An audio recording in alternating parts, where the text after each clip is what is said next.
Elhamdülillahi Rabbil alemin ve salatu ve selamu ala Resulina Muhammedin ve ala alihi ve sahbihi ecmain. Kâle Allahu Teala fi kitabihil kerim. Euzu billahi mineşşeytanirracim. Bismillahirrahmanirrahim. Kul innes salati ve nusuki ve mahyaya ve memati lillahi Rabbil alemin. Sadakallahul azim. Evet kıymetli izleyiciler, Allah nasip etti. Hazreti Peygamber'in dilinden hayata yön veren hadisler programıyla bir kez daha sizlerle beraberiz. Buluşturan, kavuşturan Allahu Teala'ya hamdü senalar olsun inşallah.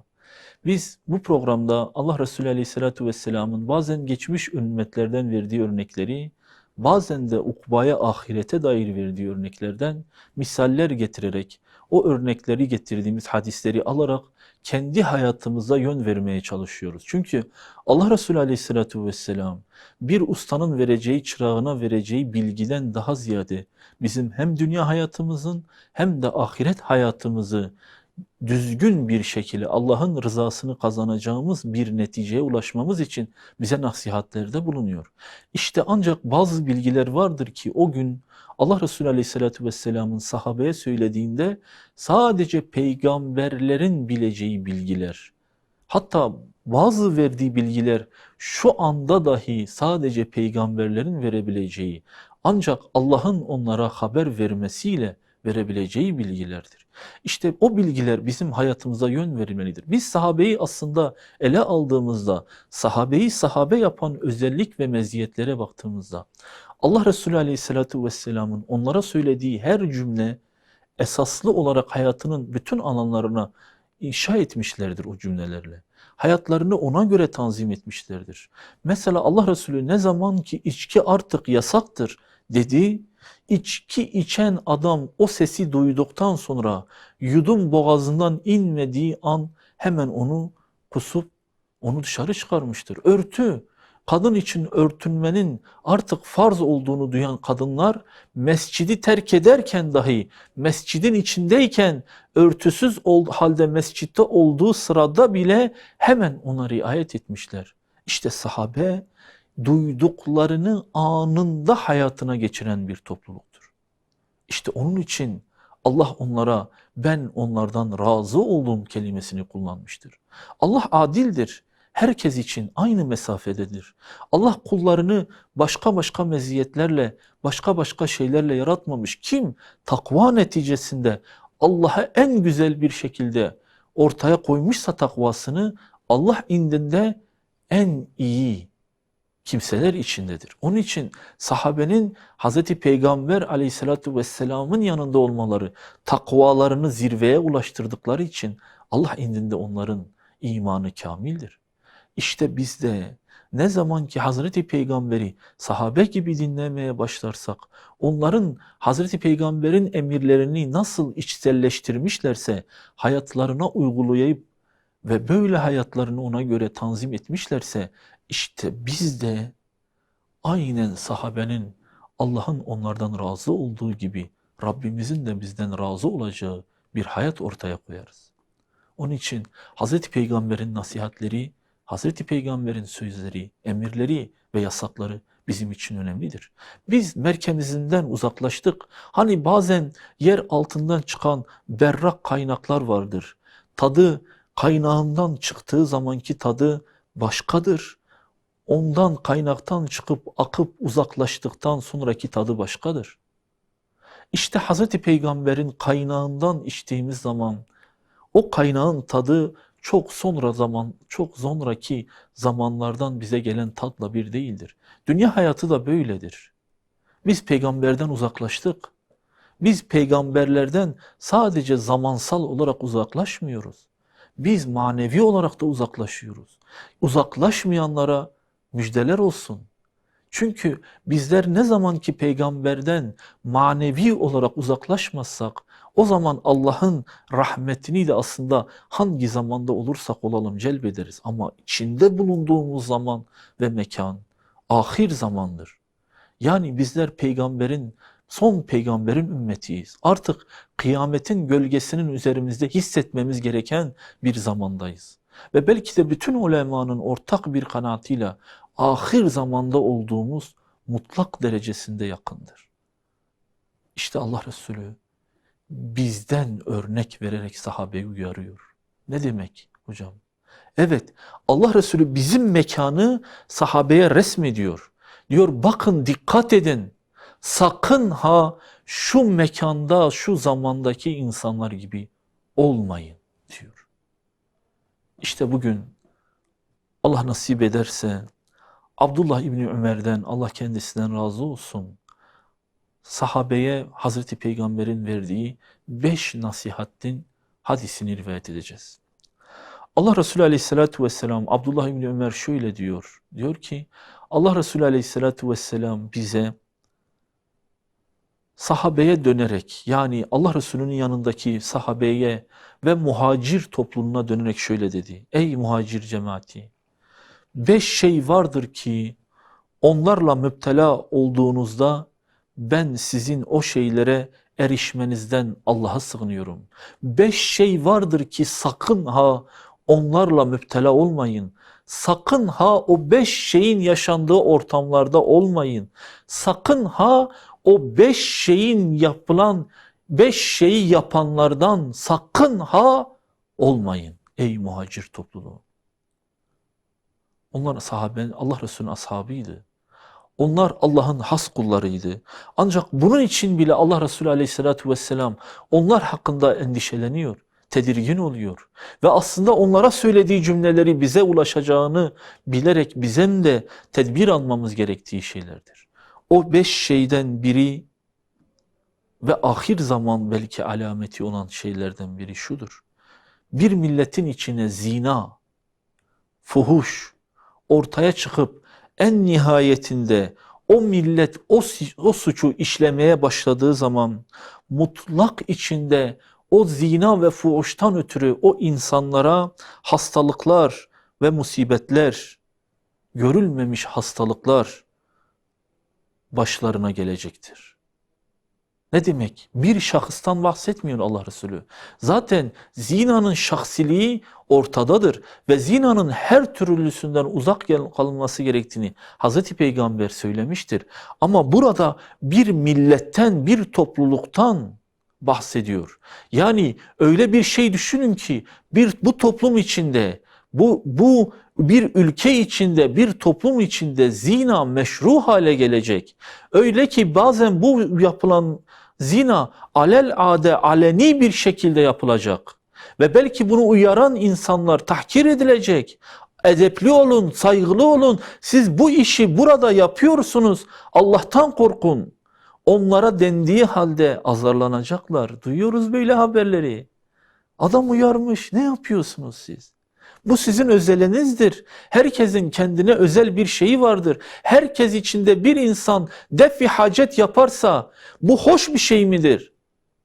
Bir otobüs içinde, bir dolmuş içinde, bir tramvay içinde, bir metrobüs içinde bir insanın defi hacet yapması neyse bir insanın cinsel dürtüleri topluluk içinde yapması da aynı şeydir. Sizi uyarmak bu kadar kötü bir şey midir? Duyuyoruz. İnsanlar tahkir ediliyor.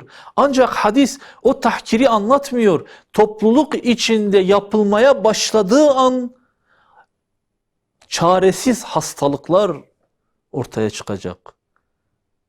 Ve Allah Resulü o söylediği şeyler bugün duyuyoruz etrafımızda. Dünyanın birçok ülkesinde bu hastalıklarla mücadele eden, bu amansız hastalıklarla mücadele eden, kemikleri kurutan, renkleri solduran, bu dünyadaki bu zina ve fuhuşun bir millet içinde yayılmasının neticesi daha bu dünyadayken böyledir. Bir de işin ahiret boyutu vardır. Allah sizi de bizi de muhafaza eylesin.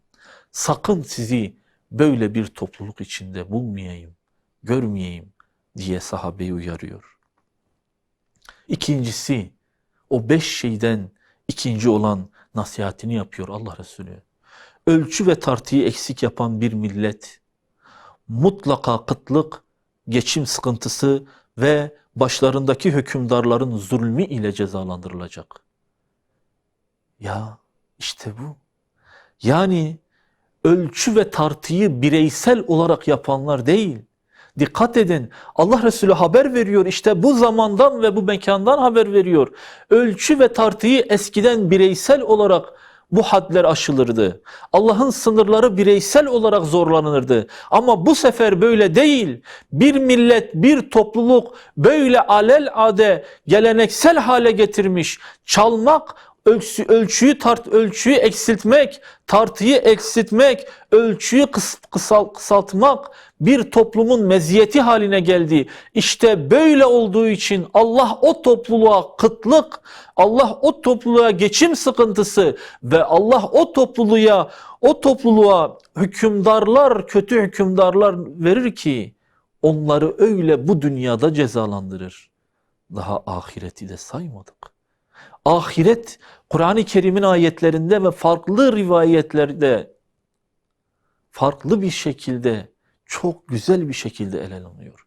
Ama burada anlatılan bireysel bir eylem değil, bir milletin ve topluluğun böyle olmamasıdır. Onun için bazen etrafımızda bize nasihat edenleri duyarız. Yapmayın, etmeyin, ölçüyü aşmayın, ölçüsüzlük yapmayın. Allah'ın sınırlarını aşmayın, ölçüyü kısmayın, tartıyı eksiltmeyin. Milleti uyarıyoruz bazen. İşte uyaranlar bizi bunun için uyarıyor. Tıpkı bizi fuhuş ve zina gibi ortamlarda uyaranlar bunun için uyarıyor. Aslında onun etkisi bize var. Yahu kardeşim ben alelade zina yapacağım. Sen ne hakkın var beni uyarmaya? Aslında senin hakkın var çünkü senin yüzünden hastalıklar çoğaldı. Sen ölçüyü eksiltip tartıyı eksilttiğin için senin yüzünden üzerimize kıtlık, senin yüzünden üzerimize kötü hükümdarlar geldi. İşte aslında hakkımız var söylemeye. Böyle bir toplum ve ortam Allah muhafaza içindeki iyileri de helak eden toplum ve ortamlardır. Ve sahabi Allah kendisinden razı olsun Abdullah İbni Mesud devam ediyor. Abdullah İbni Ömer devam ediyor. Mallarının zekatını vermekten kaçınan bir millet yaptığı anlaşmaları ve sünnetin terk eden her milletin başına Allah mutlaka kendilerinden olmayan bir düşman musallat eder. Ve düşman o milletin elindekilerini bir kısmını onlardan alır. Yani öyle bir şeyi söyledi ki sözüne riayet edilmeyen bir topluluk. Yani yine bireysel olarak dünyanın her döneminde bu vardı. Belli ki Allah Resulü Aleyhisselatü Vesselam bu topluluğun, bu milletin geleneksel haline getirdiği, süreklilik haline getirdiği, neredeyse toplumun tüm fertlerinin ahdine vefasızlık ettiği, sünnete uymadığı ve Allah Resulü Aleyhisselatü Vesselam'ın sünnetini yerine getirmediği için Allah'ın onların başına kendilerinden olmayan bir düşman ile cezalandırılacağını ve belki bugünün toplumunu resmederek bize anlatıyor.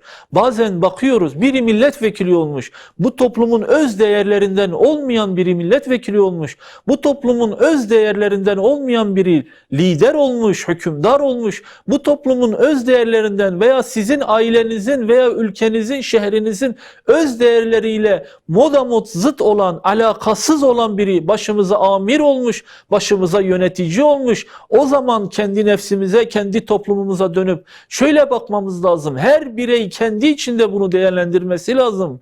Yani biz o zaman söz verdiğimizde sözümüzde durmuyoruz. Ticaret için bir mal aldığımızda sana falanca vakit vereceğim dediğimizde bunu yapmıyoruz. Senin falanca vakit işini halledeceğim dediğimizde sana bunu yapmıyoruz. Falanca vakit gel seninle bir anlaşma yapacağım dediğimizde bunu yapmıyoruz. Yani peygamberin bize sünnet olarak bıraktığı hiçbir eylemi biz tek değil toplumun diğer fertleri de yapmamaya başladığında o toplumun tamamını korkmaya başlaması lazım. İşte biz ne zaman ki bizden olmayan bizim ilkelerimize, kültürümüze, geleneğimize, göreneğimize, bizim kültür meziyetlerimize, akıl kodlarımıza uymayan birini başımızda görmeye başladık. İşte o zaman dönüp şunu söylememiz lazım. Allah Resulü'nün bu söyledikleri bende mevcuttur ki ve toplumun diğer fertlerinde mevcuttur ki yahu gelen herkes böyledir, ben de böyle olayım, işte bu helakın ta kendisidir. Allah Azze ve Celle peygamberin diliyle bize daha bu dünyadayken bu musibetlerden bahsediyor. Yani dünya hayatımızı kötüleştireceğimizi, ukbaya dair kötülükleri, ukbaya dair belki de azabımızı daha haber vermedi. Ve sonra Allah Resulü Aleyhisselatü Vesselam dönüp şöyle dedi: mallarının zekatını vermekten kaçınan her millet mutlaka yağmurdan mahrum bırakılır. Kuraklıkla cezalandırılır. Ve hayvanları olmazsa onlara herhangi bir damla yağmur ve hayvanları olmazsa onlara yağmur da yağdırılmaz. Zekatı vermeyen bir millet, zekatı vermeyen bir topluluk. Ben bazen şunu söylüyorum. Eğer biri gelip sizden zekatınızı istiyorsa, vallahi onu bir peygamber edasıyla karşılamamız lazım. Biz onu ahirete bizi taşıyacak bir burak olarak görmemiz lazım. Büyük bir müjdeci olarak bulmamız lazım.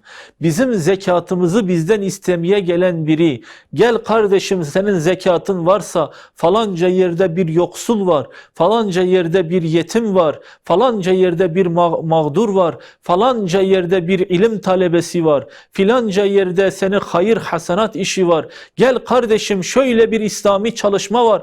Senin de zekatınla biz o İslami çalışmayı geliştirelim, genişletelim. Sana biri böyle gelmişse senin onun yüzünü, senin onu başının üzerinde taşıman lazım. Evinin en güzel yerine koyman lazım. Sana biri zekatı verme noktasında nasihat ediyorsa senin onu öyle güzel karşılayıp en güzel yemeklerini ona vermen lazım. En güzel içecekleri ona vermen lazım. Büyük bir hürmetle, saygıyla ona karşılaman lazım. Çünkü bakın burada öyle bir şeyden bahsediliyor ki yağmur bile yağdırılmaz. Zekatı vermeyen bir millet üzerine, zekatı vermeyen bir topluluk üzerine Allah Azze ve Celle bizi tasnif ederken hayvanlardan aşağı inmeyin çünkü siz ahsen-i takvim olarak yaratıldınız diyor. Oysa buradaki hadiste iş ters yüz edilmiş, o topluluk hayvanlardan daha aşağı olmuş ki Allahu Teala onlara diyor ben o topluluğa rahmet etmem, bir damla yağmur göndermemin sebebi o topluluğun zekat vermemesi. Bu mustahaktır onlara, ancak hayvanlara acıdığım için onlara yağmur gönderiyorum. Onları rızıklandırıyorum. Orada zekat vermeyen bir millet, zekat vermeyen bir topluluktan bahsediliyor. Birileri gelip bizden zekat istiyorsa, görüyoruz bazen, hocalar dolaşıyor, alimler dolaşıyor. Bir genç geliyor, abi diyor falanca yerde bir zekat işi var. Bir arkadaşınız gelir, bir tanıdığınız gelir. Biz yüzümüzü buruşturuyoruz. Kendimizi şey yapıyoruz veya 2-3 kuruş sadaka verirmiş gibi ona veriyoruz. Oysa bu adam seni temizlemek, arındırmak için gelmiş. Eğer bir millet halinde bu hale gelmişsek Allah bizi muhafaza eylesin. Ve sonra Allah Resulü 5. nasihati bize söyledi diyor. İdarecileri Allah'ın kitabıyla amel etmeyip indirdiği hükümlerden işlerinin geleni seçtikleri Allah'ın onların hesabını kendi aralarında görür. Öyle bir topluluk düşünün ki idarecileri Allah'ın kitabıyla amel etmeyip ve sonra indirdiği hükümlerden işlerine geleni seçip ve işlerine gelmeyenleri ötelediği bir toplum. Allah böyle bir topluma anarşiyi, belayı ve terörü musallat eder diyor. Öyle bir toplum işte nasıl böyle her yerde kan revan, her yerde anarşi, her yerde bir cinayet, bir cinnet hali. Öz evladını öldürenler, öz akrabalarını öldürenler, en ufak bir eylemde öldürme gibi bir fiili, en ufak bir eylemde ciddi yaralamalar gibi bir fiili ortaya ve toplumun tamamında bir anarşi, bir korku, bir endişe. İşte bunun sebebi Allah'ın indirdiğiyle hükmetmeyen idarecilerin varlığıdır. Ve işte bunun sebebi Allah'ın indirdikleriyle hükmetmeyen idarecilerin varlığıdır. Yani Allah Resulü Aleyhisselatü Vesselam bu idareciler öyle idarecilerdir. Siz onları seçtiniz. Siz onları bellediniz. Onların sözüne inandınız. Hatta belki bu adamlar ben Allah'ın kitabıyla hükmetmeyeceğim. Peygamberin indirdiğiyle hükmetmeyeceğim. Ben kavmiyetçiliği sunuyorum. Ben ırkçılığı sunuyorum. Diğeri dönüp dedi ki ben sizi işte falanca zenginlikle size geldim. Allah'ın kitabıyla alakam yok. Bırakın böyle demeyi. Biz onları seçtiğimiz için bunlara müstahakız. Biz onları ön plana çıkardığımız için diyor o topluluk onlara müstahaktır. Onun için anarşi ve terör, onun için cinnet ve cinayet ortamı gelişiyor, büyüyor. Hatta bazıları da işlerine geleni hükümleri seçip, işte bakın Allahu Teala hak hukuk noktasında size böyle diyor, kul hakkı yemeyin, devletin malını yemeyin. Kendisi yiyor. Yiyin demiyoruz. Ama işine geldiğinde Allah'ın kitabını hatırlatıp, kardeşim bak içki haramdır, hırsızlık haramdır, zina haramdır, faiz haramdır dediğinde oraya uymuyor. İşte o topluluk diyor, onları seçip kendilerine lider yaptıkları için cinnet ve cinayet, musibet ve belalar üzerlerine yağar. Allah o topluluklardan bizi eylemesin. Allah o toplulukların fertlerini bir araya getirtmesin. Allah iyilerin topluluklarını bir araya getirsin. Allah'ın kitabına uyanları bir araya getirsin. Allah'ın kitaplarını üzerimizde kamil bir şekilde, emirlerini üzerimizde kamil bir şekilde, yasaklarını üzerimizde kamil bir şekilde tatbik edecek kulları yönetici seçmeyi bizlere nasip eylesin. Hepinizi Allah'a emanet ediyorum. Ve ahiru da'vana elhamdülillahi rabbil alemin. Esselamu aleyküm ve rahmetullahi ve berekatuhu.